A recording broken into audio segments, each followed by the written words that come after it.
आदम की वंशावली यह है। जब परमेश्वर ने मनुष्य की सृष्टि की तब अपने ही स्वरूप में उसको बनाया।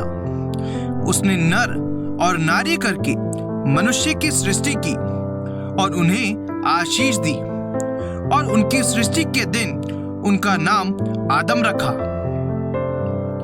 जब आदम 130 वर्ष का हुआ तब उसके द्वारा उसकी समानता में उसी के स्वरूप के अनुसार एक पुत्र उत्पन्न हुआ।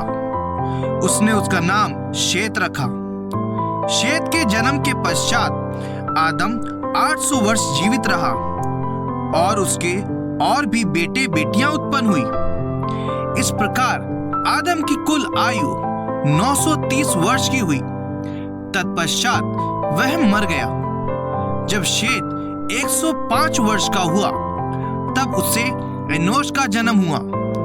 एनोश के जन्म के पश्चात शेत 807 वर्ष जीवित रहा और उसके और भी बेटे बेटियां उत्पन्न हुई। इस प्रकार शेत की कुल आयु 912 वर्ष की हुई। तत्पश्चात वह मर गया। जब एनोश 90 वर्ष का हुआ तब उससे केनान का जन्म हुआ। केनान के जन्म के पश्चात एनोश 815 वर्ष जीवित रहा और उसके और भी बेटे बेटियां उत्पन्न हुई। इस प्रकार एनोश की कुल आयु 905 वर्ष की हुई। तत्पश्चात वह मर गया। जब केनान 70 वर्ष का हुआ तब उससे महललेल का जन्म हुआ। महललेल के जन्म के पश्चात केनान 840 वर्ष जीवित रहा और उसके और भी बेटे बेटियां उत्पन्न हुई। इस प्रकार केनान की कुल आयु 910 वर्ष की हुई। तत्पश्चात वह मर गया। जब महललेल 65 वर्ष का हुआ तब उससे येरेद का जन्म हुआ। येरेद के जन्म के पश्चात महललेल 830 वर्ष जीवित रहा और उसके और भी बेटे बेटियां उत्पन्न हुई। इस प्रकार महललेल की कुल आयु 895 वर्ष की हुई। तत्पश्चात वह मर गया। जब येरेद 162 वर्ष का हुआ तब उससे हनोक का जन्म हुआ। हनोक के जन्म के पश्चात येरेद 800 वर्ष जीवित रहा और उसके और भी बेटे बेटियां उत्पन्न हुई। इस प्रकार येरेद की कुल आयु 962 वर्ष की हुई। तत्पश्चात वह मर गया। जब हनोक 65 वर्ष का हुआ तब उससे मतूशेलह का जन्म हुआ।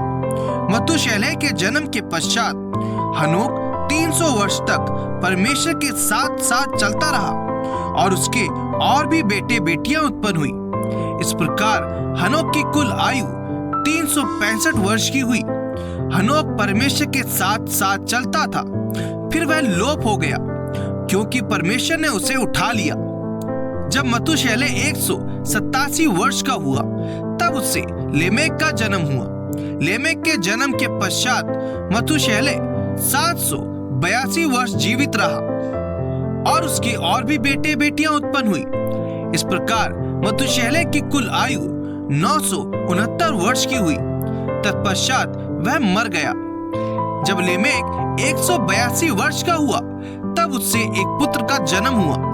उसने यह कहकर उसका नाम नूह रखा, यहोवा ने जो पृथ्वी को शाप दिया है उसके विषय यह लड़का हमारे काम में और उस कठिन परिश्रम में जो हम करते हैं हमको शांति देगा। नूह के जन्म के पश्चात लेमेक 595 वर्ष जीवित रहा और उसके और भी बेटे बेटियां उत्पन्न हुई। इस प्रकार लेमेक की कुल आयु 777 वर्ष की हुई।